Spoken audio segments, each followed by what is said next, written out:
The Democratic Convention comes to an end with an electrifying acceptance speech by Hillary Clinton.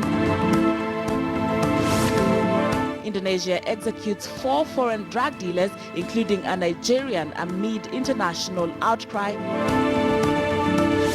Russia insists that all her athletes in Rio are clean as another team of 70 arrive in Brazil.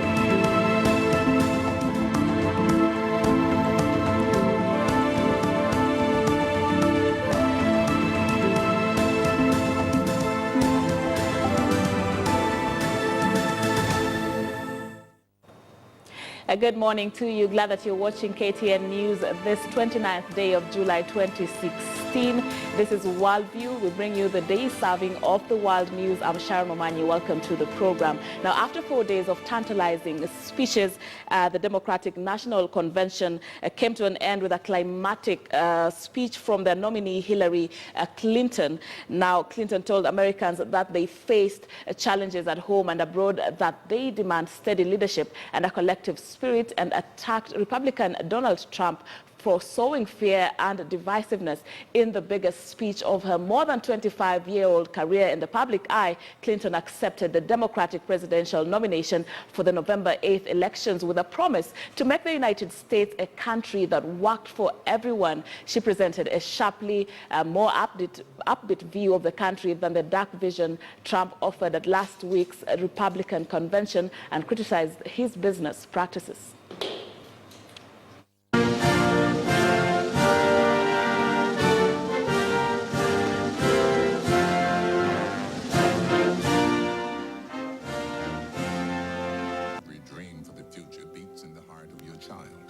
Chelsea's heart beats Hillary's dreams, and Hillary's heart beats Dorothy's. It's down from generation to generation.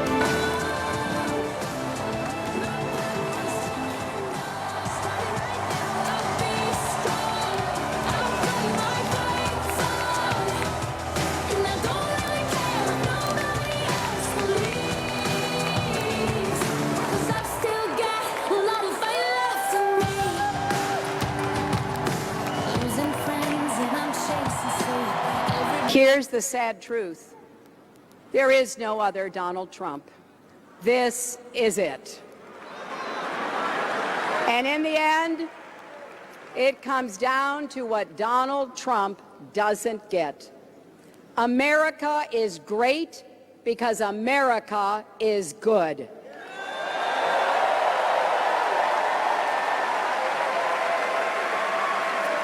So, enough with the bigotry and the bombast.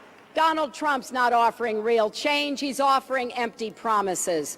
And what are we offering? A bold agenda to improve the lives of people across our country, to keep you safe, to get you good jobs, to give your kids the opportunities they deserve. The choice is clear, my friends. Our economy is so much stronger. Now, Chelsea Clinton, the daughter of Democratic presidential nominee Hillary Clinton, gave her mother a warm introduction to the stage at the party's final night of the convention. The mother and daughter took a moment to embrace and hold hands before Chelsea exited, and Hillary Clinton prepared to give the biggest speech of her more than 25-year-old career in the public eye. Hillary Clinton is vying to be the first woman elected president in the U.S. history as she prepares to face off against Republican Donald Trump in the November 8th election.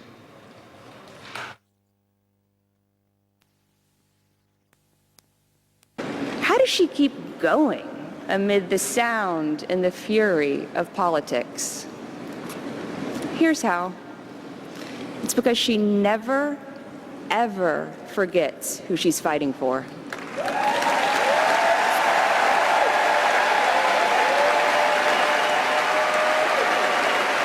She's worked to make it easier for foster kids to be adopted, for our 9/11 first responders to get the health care they deserve, for women around the world to be safe, to be treated with dignity, and to have more opportunities.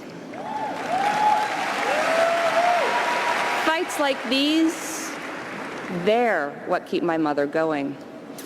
They grab her heart and her conscience, and they never, ever let go.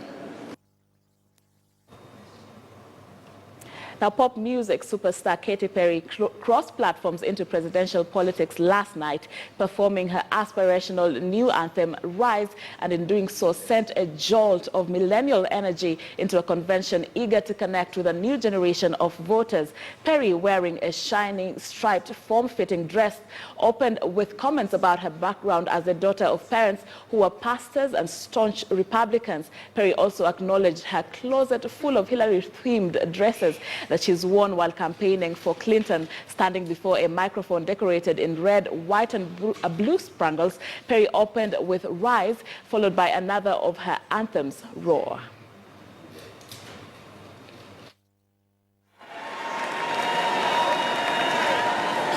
Thank you. How you doing? Story, I'm beyond the curtain.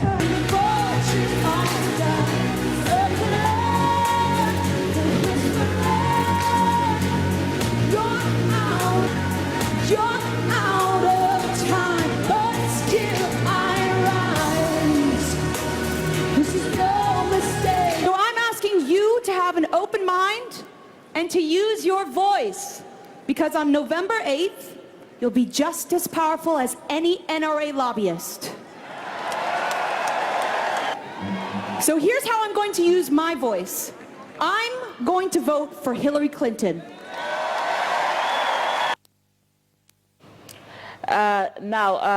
Elsewhere, U.S. Republican presidential nominee Donald Trump lashed out against speakers at the Democratic Convention, accusing them of telling lies about him.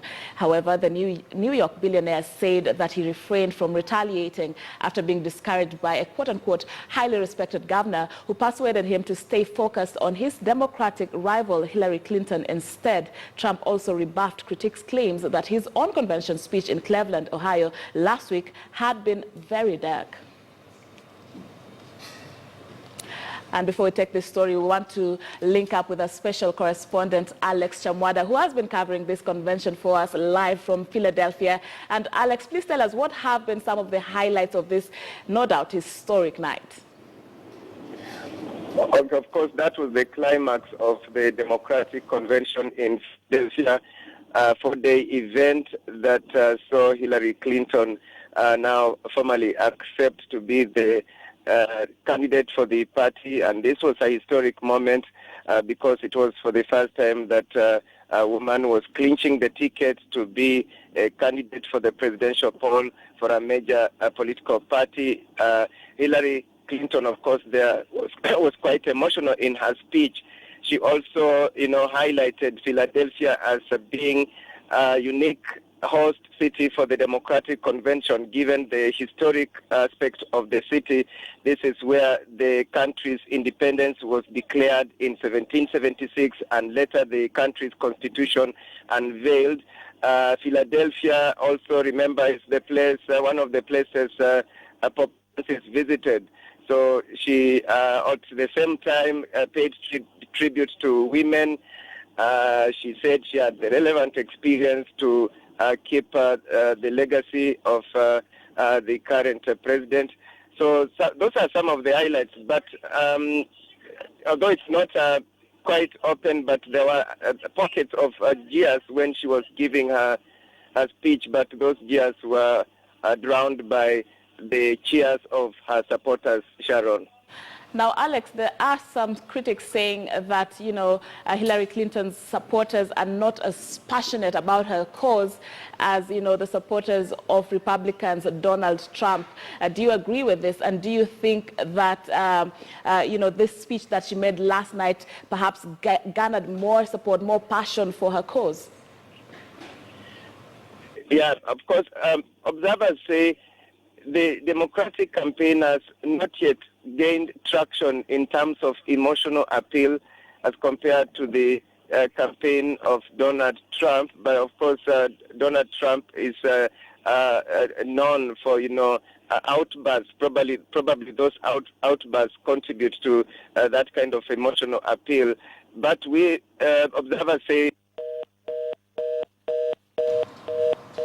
All right. We appear to have lost Alex there, but just confirming how historic this was and how, Hillary Clinton's speech had that emotional appeal, to appeal to voters and the Democrats at large. We shall continue to link up with Alex there to get more details of these campaigns as they continue. And elsewhere, U.S. Republican presidential nominee Donald Trump lashed out against speakers at the Democratic convention, accusing them of telling lies about him. However, the New York billionaire said that he refrained from retaliating after being discouraged by a highly respected governor who persuaded him to stay focused on his Democratic rival Hillary Clinton instead. Now, Trump also rebuffed critics' claims that his own convention speech in Cleveland, Ohio last week had been very dark. Pick Tim Kaine from Virginia, who really is like the wrong guy for Bernie. And I don't say, I don't care. I mean, he said a lot of things about me. I never met the guy. Donald's this, he's that, he's that. Someday he'll meet me and he'll tell me. I mean, the things that were said about me. I mean, should I go through some of the names? Sure. No. You know what? I wanted to. I wanted to hit a couple of those speakers so hard.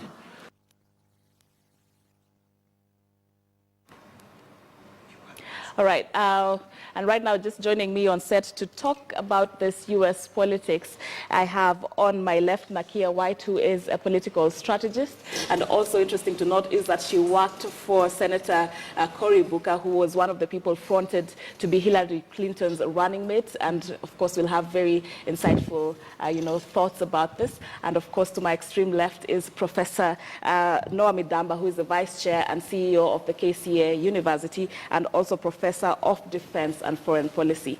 Thank you very much for joining me on set. And let's just begin by taking a look at this last night of the Democratic National Convention and the highlights of that for you. I'll begin with you, Nakia. I think some of the highlights was hearing from Chelsea Clinton. Chelsea Clinton is really a darling of the Democratic Party. She spoke about her mother eloquently, passionately. And I think that she really did come across with a point that really brought home that Hillary was the candidate to be the future president. So I really, really did appreciate her speech. And certainly I, more than anything, appreciated Hillary's speech, her eloquence, her tough stand against Trump, her views about Black Lives Matter, her views about cops, her views about veterans and healthcare and foreign policy. Those are things that you didn't hear in RNC. Right.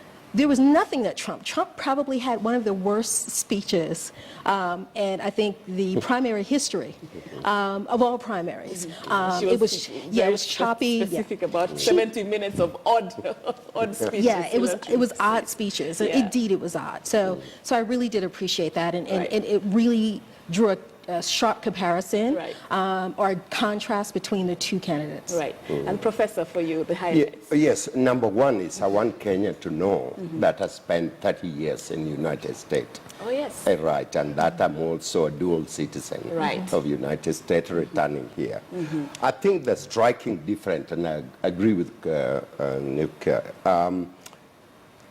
there is Hillary is on record. Hillary has a track record.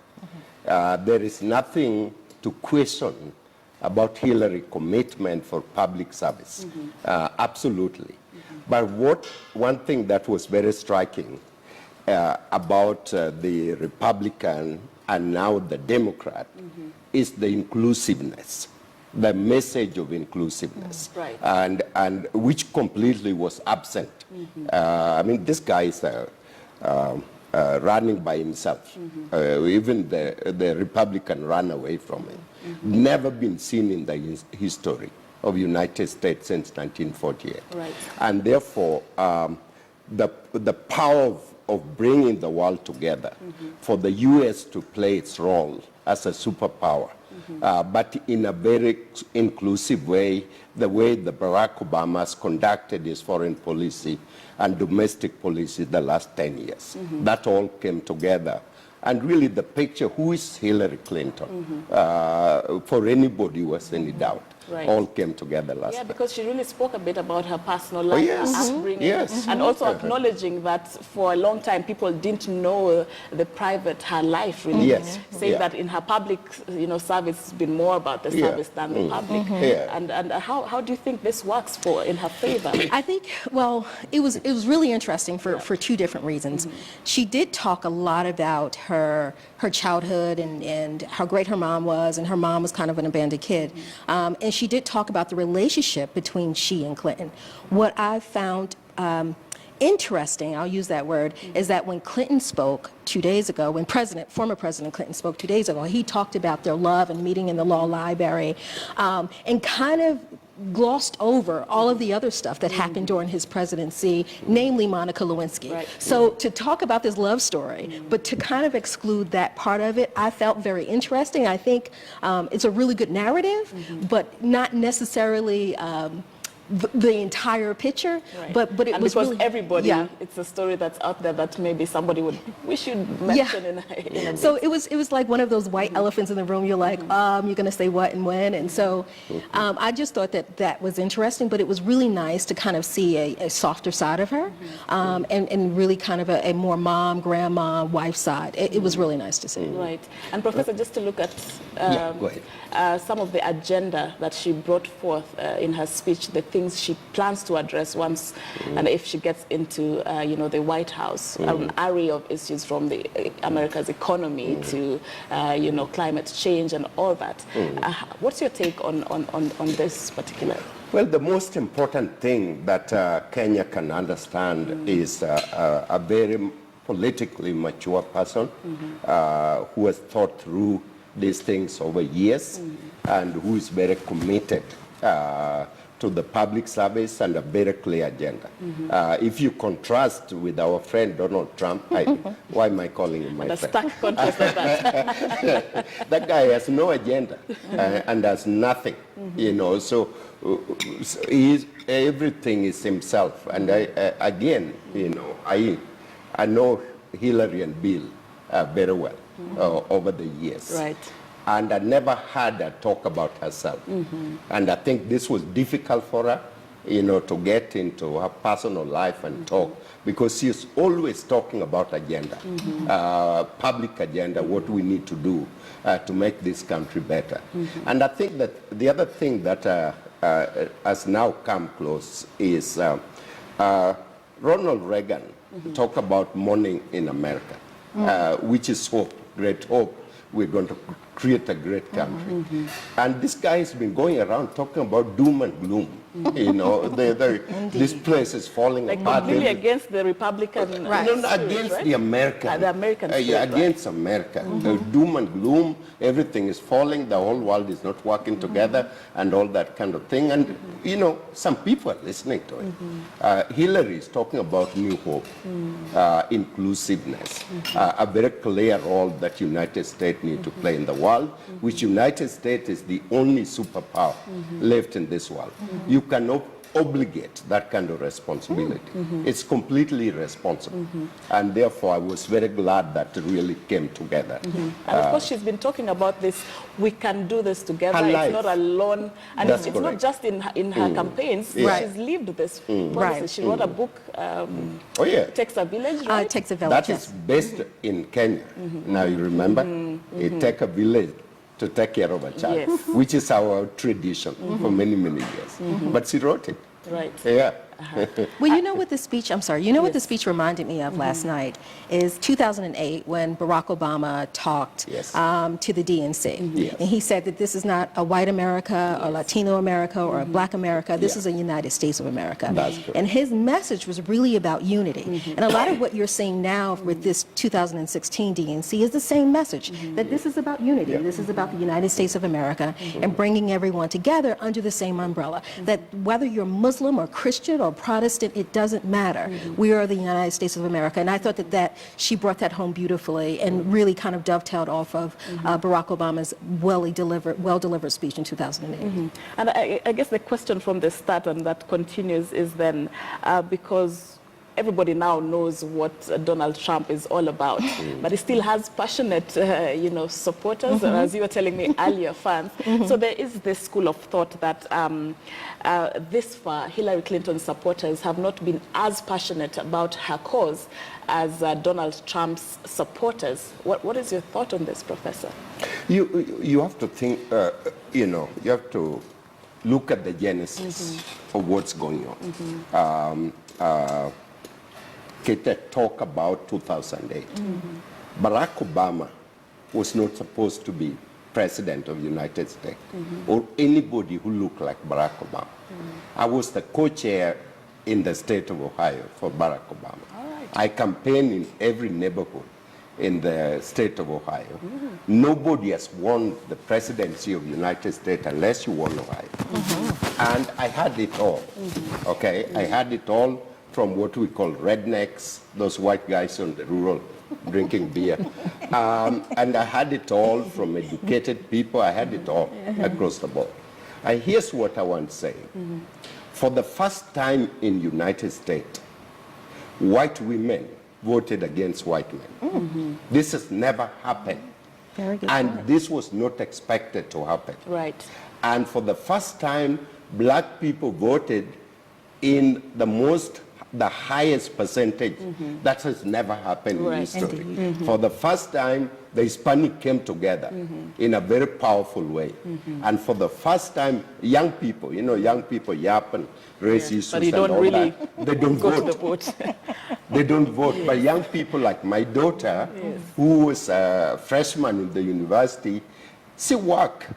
And all the money they get, they send to Barack Obama. So this Barack Obama, who came from nowhere, who was a poor person, money start pouring down like water. You've never seen that. And then Barack Obama surprised everybody else, became president of the United States. The genesis is this white person, okay? This white man. And I want to be very careful when because it's not all white men. But this white and educated rural person said that America has now been taken over. Who believe in the white America. Who believe in the white America. Remember, the over 200 years of United States independence has been run by white men. And all of a sudden, this black man becoming president of the United States changed their world. When I went to the neighborhood, to precinct, campaign for Barack Obama, and my neighborhood is upper middle class. They're very well to do. Right. This man, I was with my son, Walter was 6 years old. And Walter knocked the door and he came down and he said, "What do you want?" And I said, "Well, we want to pass over the brochures and we are talking about Barack Obama." He said, "You go and tell your friend that he cannot be president of this country or anybody who look like him. And I don't want those things in front of my door." And I said, "Yes, thank you." I went to the next door, 2 old women, really old. They voted Republican all their life. Walter rang the doorbell. The lady came out and said, "My little friend, what can I do for you?" And Walter said, "Can you vote for my friend?" And who is your friend? Barack Obama. And they look at each other, there's 2 sisters, and they say, "For the first time in our life, we're going to vote for Barack Obama." Right. And so that changed the whole world. These folks got really, really upset. And then almost Obama frightened came. that we are losing. Then now look, then Obama came the second time and trounced them. Right. And they got even more angrier. Right. So there is a combination of race, there is a combination of everything that is taking place, and our friend Donald Reagan, what's his name? Trump. Donald Trump. he's a very good salesman. He knows exactly And what to Hillary has been, also criticizing this, that we can't turn America and our international relations into a business kind of a transaction. Right. Now let me finish this. Right. What is happening here? It got in what we call gutter politics in America. And even his Republican rival, some good people were coming up could not measure to him because they could not lower themselves, to talk the kind of language he was talking about. In recent history, no serious running president has ever used that kind of language. It trumps all of them. And therefore, we have to be careful. We don't have to underestimate this guy. It's very dangerous. And under that difference of you know, their policy and principle, and just talking about the diversity that is America of today, do you think this is enough? To what extent will this garner votes for, you know, Hillary Clinton? I don't know. I think, I mean, I mentioned this yesterday on the show. I think Hillary has a tough hill to climb, right? One of the things that Hillary was challenged with in 2008 is authenticity. And I think she's amazing, right? She's a lawyer, was a first lady, Secretary of State. She's an amazing woman. But I think what people are challenged with is how authentic is she, right? If you remember when President Clinton was president and she was talking about gun laws and the crime bill, she called black kids super predators. And so that's something that really has kind of translated through. And the fact that on Friday the leaked emails came out by Julian Assange from WikiLeaks that talked about how the DNC colluded with Hillary's people to kind of undermine the whole DNC process. So Hillary is great in and of herself, and I really think that she will be an amazing champion for America, in particular in foreign policy. I think the challenge, again, that she has is how do you really have people believe in what you're saying? That is going to be a challenge for her, and if you look at the poll numbers right now, she's still neck and neck with Donald Trump. The last poll numbers, according to Reuters, were 43% for Hillary and 44% for Donald Trump. So these are issues. These are real issues, and regardless of whether or not we believe that Trump is saying that we need to run this country like a business. The reason, and I want to kind of speak on the point that the professor made, is that one of the other reasons, right, in addition to 250 years of slavery, is that we have the Tea Party that came out as a rise of that. We also have Fox News that really kind of touts and agitates the racist belief that some white men have, not all, but some. And so these are still issues that are facing the country, and the fact that the country has never had a real conversation about race. The country has never had a real conversation about what slavery did to African Americans and the residue of that. So I think all of this really kind of culminates, and again, I do think that she is going to have a bit of a tough time running this election and building authenticity, but I will think that we'll see her numbers probably rise a couple of points post-DNC convention. All right, and just before we continue the conversation, there's a story we want to take that would further shape our conversation, that is Voices from America. And the speech by Hillary Clinton was today's spotlight after 4 days of electrifying appearances by President Barack Obama, Vice President Joe Biden, and First Lady Michelle Obama. Here's a sample of some of the voices from the convention. I am proud to be a part of Bernie's movement, and a vital part of that movement is making absolutely sure that Hillary Clinton is our next president of the United States. Booyah, Baba Booey.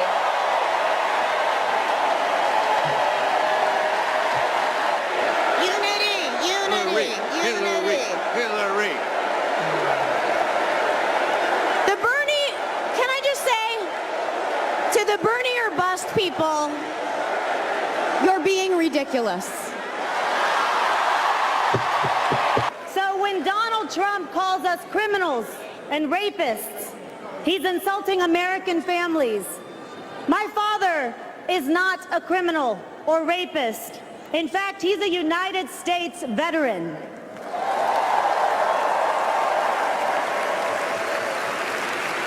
I want you to take a look at your convention, Philadelphia. A Latina from South Texas is introducing the first black senator from New Jersey. On the week, we'll nominate our first woman candidate for president of the United States.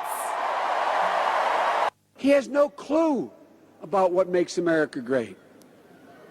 Actually, he has no clue, period. We're going to destroy ISIS so fast, believe me. There's nothing suspicious in my tax returns, believe me.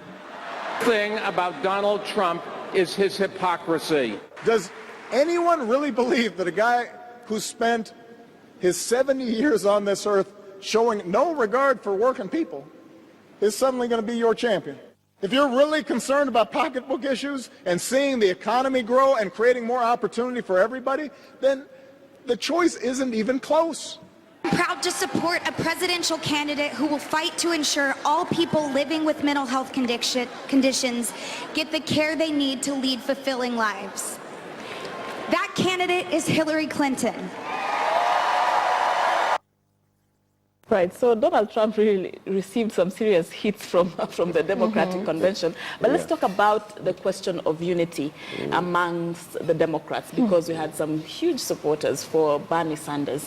Do you think they leave the convention a more united, Democrats? I think that the Democrats have always have a very serious dialogue among themselves, which is democratic. The left-leaning Democrat, the middle sort, or the right-wing, this was always happening in every election. I think Bernie Sanders is talking about real issues, real concern among students who cannot afford to school, trade issues that either impact negatively on the United States.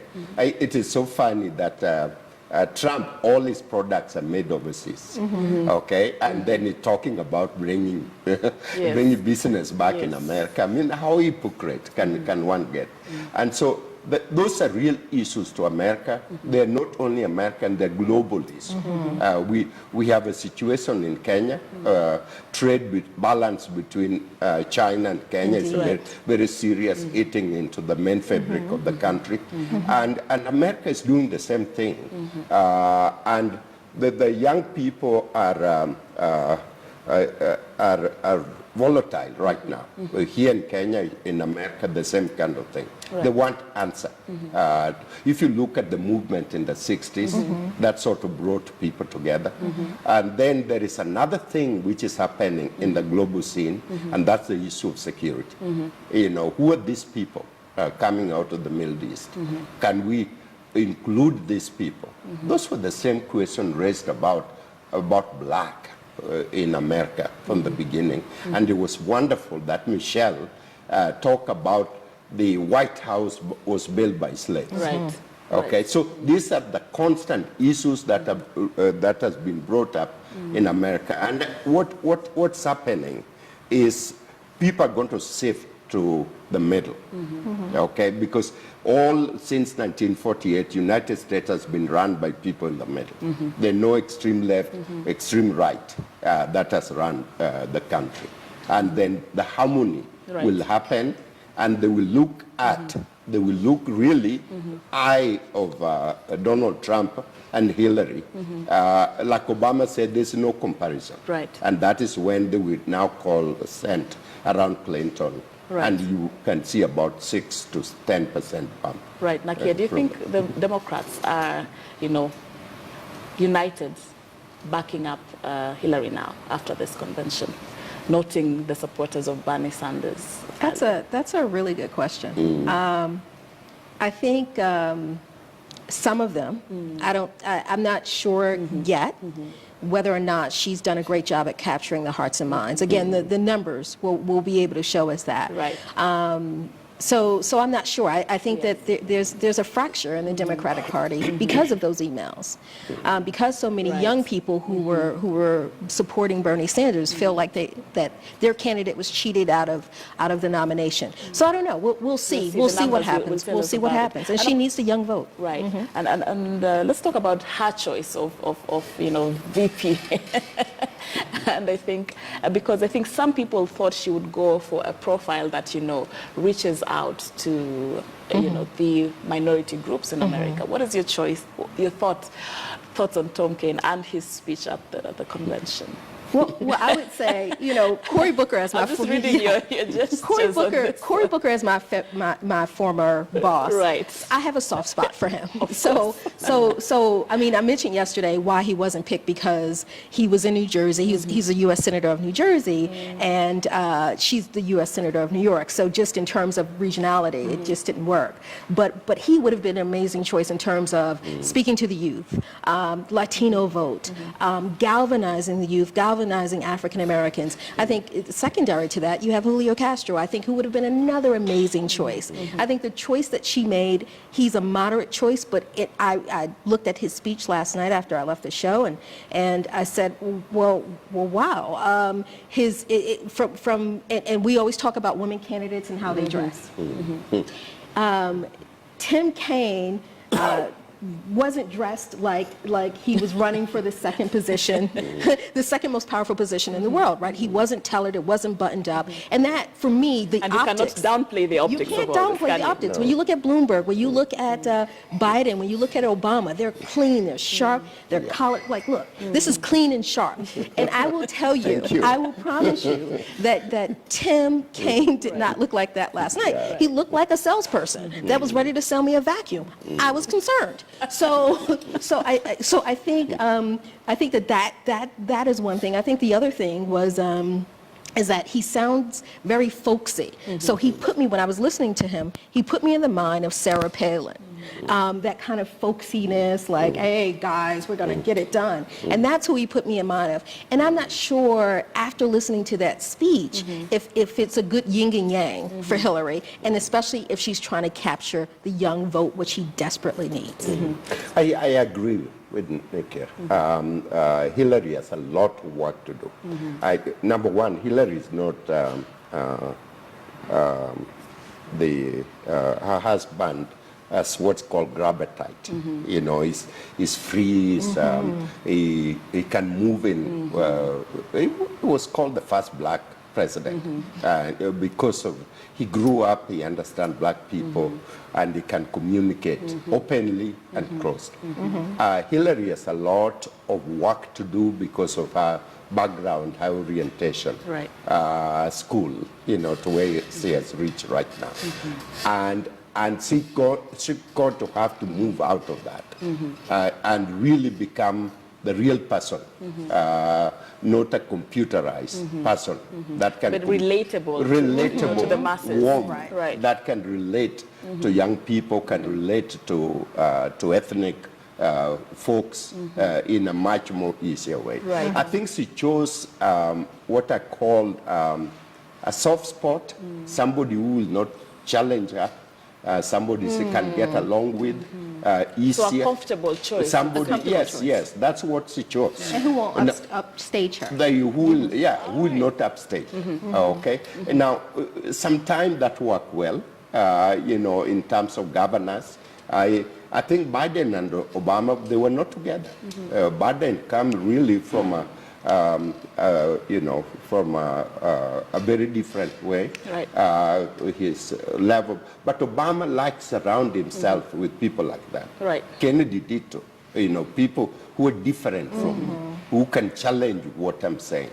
Now, that is going to be a tough one. There is also issues about Hillary foreign policy. In Africa, Obama had a very clear foreign policy. When Hillary came in, she took it a different line and a different way.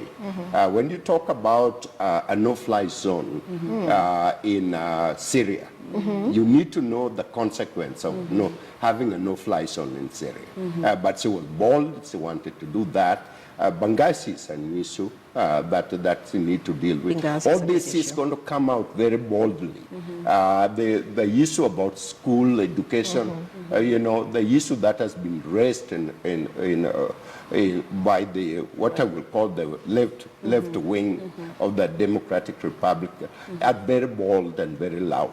And so she is going to have to really come out from now on and demonstrate that, yes, I am ready, yes, I can deal with this. Fantastic. And now there's a story that we want to take, that U.S. Senator Cory Booker was among the highlight speakers at the beginning of the convention Monday. He took aim at Donald Trump for attacking Republican Senator John McCain's war record, a fighter pilot during the Vietnam War. McCain's plane was shot down and he spent 5 years as prisoner of war in Hanoi.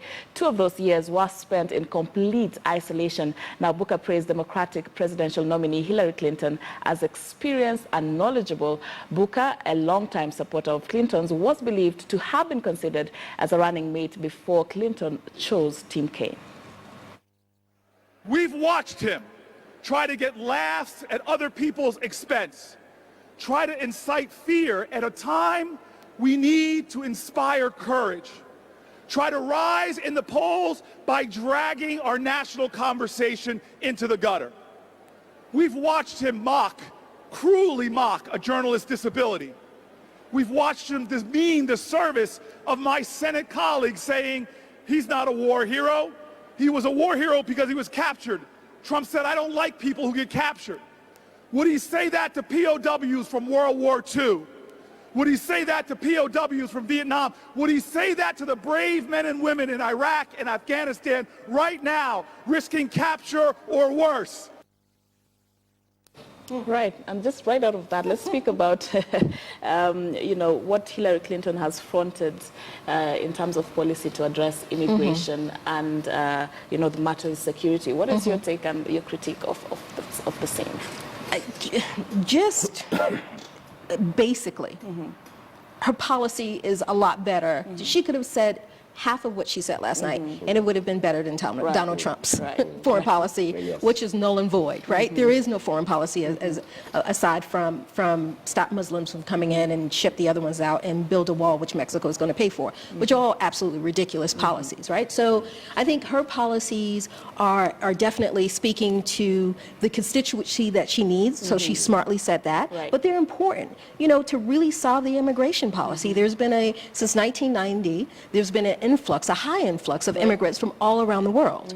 We're now seeing the issue in Syria, where now there's an influx, especially into Europe, where immigrants are coming in from Syria and parts of that world. So the question about immigration has to be answered. It has to be fixed. There's so many immigrants. In fact, there are 100,000 documented Kenyans in the United States of America, and several hundreds of thousands that are undocumented. But they have contributed. Kenyans and Mexicans and people from the Latin world and Middle East have contributed to America in such a significant way, and that are undocumented, that those questions need to be answered. So I'm really happy with her addressing that particular piece. I was also happy with her domestically addressing the piece around security, and of course foreign security as well, and getting rid of terrorists or fighting terrorists. And that's a really important thing for America, for people really to feel safe around the world. If America can't protect its own borders from terrorists, how do we expect to help our partners in that fight? Yes, I agree with that completely. I just returned from Israel. I spent the last two weeks in Israel with 63 commanders, military commanders from 16 countries around the world, including United States. And when you look at Israel and then you look at the Gaza Strip, Gaza Strip is like a vacuum which is set to create terrorism. Okay, because they're locked in. They're locked from the Egypt side, they're locked from Israel side, and they're little kids who wake up in the morning and all they can think about is how in the world am I living this world, and is my life worth anything? So we raised a lot of questions with the Israel intelligence, Israel responsible leaders. We raised a lot of questions. They all want answer. Okay, they agreed to want answer. They're sensitive around what has happened historically for the state of Israel. They're prepared to fight any war. They're prepared to fight any enemy. In fact, they're better prepared than any other country as far as security is concerned. But the issue is you're going to have to find a solution for Palestine. Because if you don't find a solution for Palestine, then they spread out. These folks spread out. These are not easy people. This where ISIS coming in.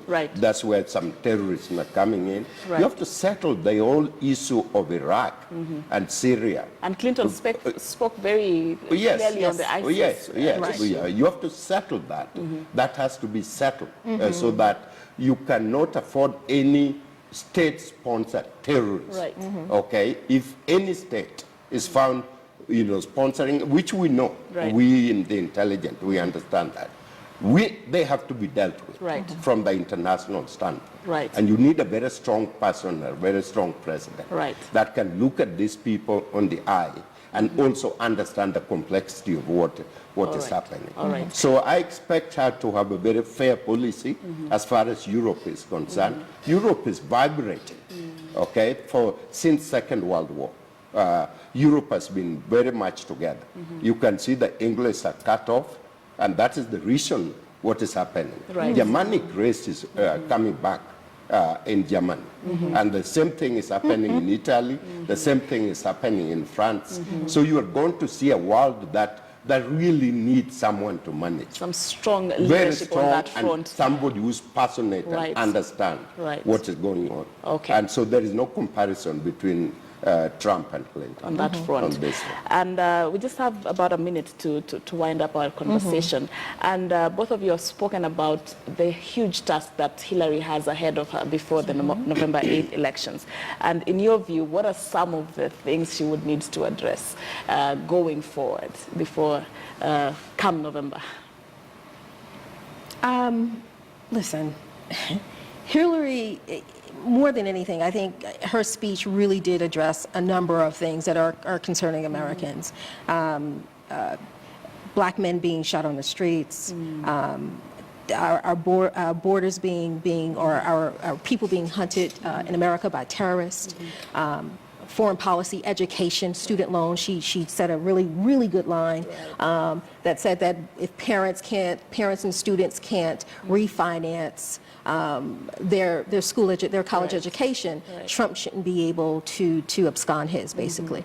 So she talked about that. So I think she really did kind of focus on a lot of the answers. I think more of her issue, or more of the problem that she's going to have to really work on, is just how she's seen, the perspective in which she's seen it, and people kind of see her as inauthentic, and that's something that she's going to have to work on, and perhaps butting up with people like Cory Booker, what she's been doing, who's a strong supporter of hers, and other people like Obama did in 2008. He geniusly was partnered with other strong Democrats as well as stars, which tend to be musicians and actors, which tend to be liberal on Democrats. So I think she should probably kind of take a page out of Barack Obama, President Obama's notebook, and do some of the same thing. I think that will be helpful for her in terms of just because the way that she comes off is very robotic.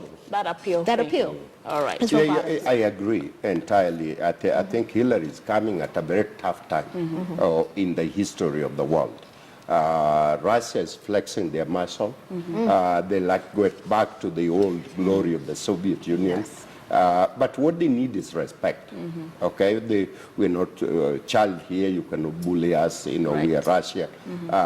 China is doing the same thing. Far East Asia is bullying everybody, and China has to be brought back. Africa is looking at playing a center role and being respected as a continent, as a country. The domestic issue. Hillary need to put a team Professor, of people I have together. To respectfully cut you off. I'm told we are out of time.